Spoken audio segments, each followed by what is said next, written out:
The wind howled, a raw, indifferent sound tearing across the desolate plains. Inside the small, sturdy cabin, nestled low against the unforgiving landscape, a different kind of storm raged in May's chest. She huddled by the hearth, wrapped in a scratchy wool blanket Arthur had given her, the heat doing little to thaw the ice that had settled deep in her bones hours ago. The flight had been desperate, a frantic scramble under a bruised moon, the auction house lights fading behind her like distant, cruel stars. She had run until her lungs burned and her legs gave out, collapsing near the solitary dwelling, a beacon of unexpected refuge in the vast, empty dark. Arthur, a man of few words and quiet strength that seemed carved from the very rock of the land, had found her. He hadn't asked questions, not the kind that mattered. Just offered a hand, a place by the fire, and a silence that wasn't heavy with judgment, only presence. It was a fragile shield against the world she knew hunted her, a world that saw her not as a person, but as property, an item to be bought and sold. The memory of the auctioneer's voice, booming and coarse, the leering faces in the crowd, sent shivers through her. She had been standing on that platform, heart pounding like a trapped bird against her ribs, acutely aware of every eye, every whispered bid. Then chaos, a sudden noise, a distraction she couldn't explain, but it had given her the split second, the sliver of opportunity, to break free and run. Now, the silence of the cabin felt both like sanctuary and a terrifying pause before the inevitable pursuit caught up. She knew they wouldn't give up easily. They had paid good money or intended to, and the shame of losing their prize would fuel their anger. Sleep was impossible.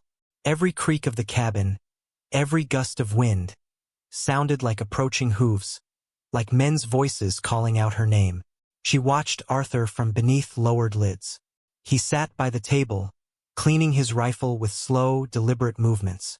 His face was impassive, etched with the lines of a hard life lived under this sky. He didn't look at her often, but she felt his awareness, a silent promise of protection she couldn't understand, but desperately clung to.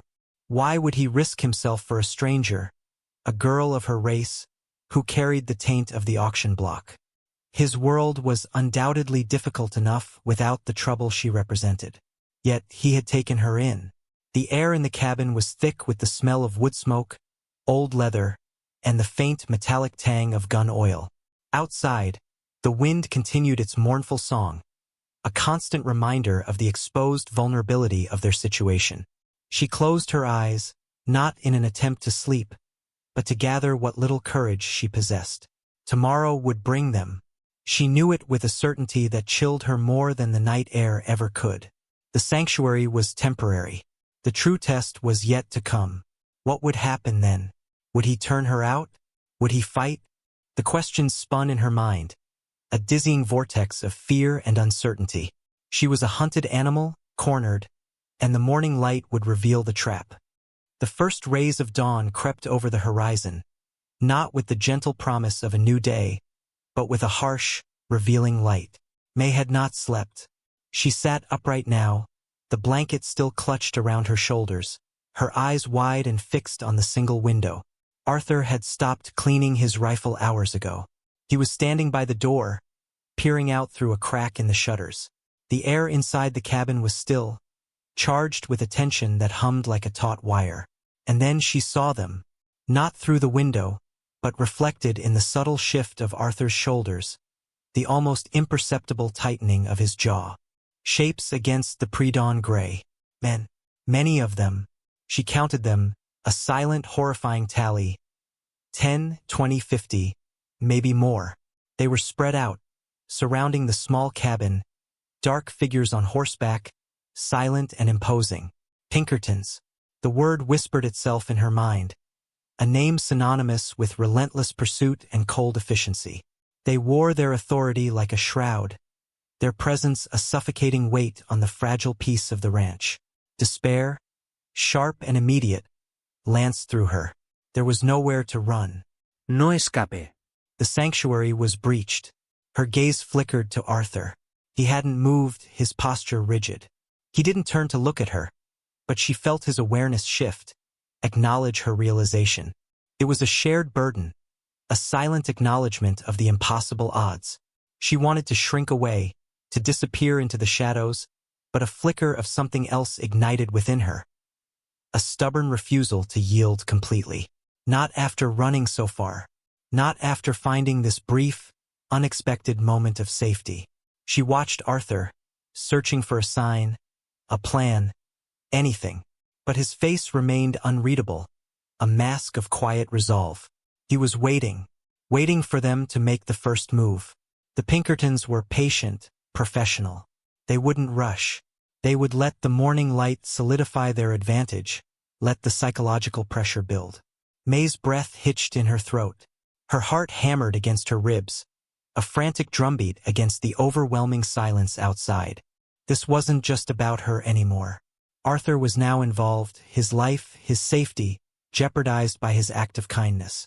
A wave of guilt washed over her. She was a curse, bringing trouble wherever she went. But Arthur hadn't flinched. He stood his ground, a solitary figure against the encroaching tide. The Pinkertons began to fan out further, tightening the circle, cutting off any potential retreat. The jingle of harness, the soft snorts of horses, carried faintly on the wind, amplifying the sense of being trapped. May's hands trembled where they lay clasped in her lap. She was small, insignificant, a girl against a force of seasoned men. But watching Arthur, seeing his quiet defiance, a strange sense of calm began to settle alongside the fear. If he could face this with such stillness, perhaps she could too. She would not be the cause of his downfall by cowering. She would face it, whatever it was, with as much dignity as she could muster. The sun was fully up now, painting the stark landscape in harsh light. The siege had begun. A voice, amplified by cupped hands, finally broke the tense silence. "Arthur McCready, we know you got a girl in there. Hand her over and no one gets hurt." The voice was cold, authoritative, leaving no room for negotiation. May flinched at the sound, the blanket pulling tighter around her. The anonymity of her fear was gone. They knew she was here. Arthur remained silent, his body language unchanging. He didn't respond, didn't show his hand. It was a silent refusal, a defiance louder than any shouted words could be. A different voice called out, closer this time, sharp with impatience. "McCready, you ain't got a chance. 50 men out here. You want to die for a Chinaman's property." The word property landed like a blow, stripping her bare, reminding her of her status in their eyes. Less than human, a thing owned. A fresh wave of shame and anger surged through her, hot and bitter. She wasn't property. She was May, person with thoughts, feelings, dreams. But did that matter to men like these? To the world that wanted to sell her? Arthur finally moved. He turned from the door, his gaze meeting hers for the first time that morning. His eyes, the color of the gray-blue sky before a storm, held a depth she couldn't fathom. There was no fear in them, only a weary determination and a silent question. He didn't speak, but she understood. He was asking if she was ready to face this with him, whatever it took.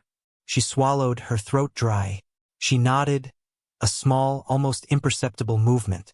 Her heart still pounded, but the frantic edge was dulled by a burgeoning sense of resolve. She would not hide. She would not make him face this alone. It was a small act, but it felt monumental. Arthur gave a curt nod in return, acknowledging her silent courage. He moved towards the center of the cabin, checking the load in his rifle again. "We ain't got nothing to talk about," Arthur called back, his voice low but carrying clearly in the still morning air. His words were simple, final. They contained no threats, no pleas, just a statement of impasse. The Pinkertons fell silent for a moment, perhaps surprised by his calm refusal. Then, a flurry of activity outside. More riders moved, tightening the cordon further. The psychological pressure intensified. They were showing their strength, their numbers.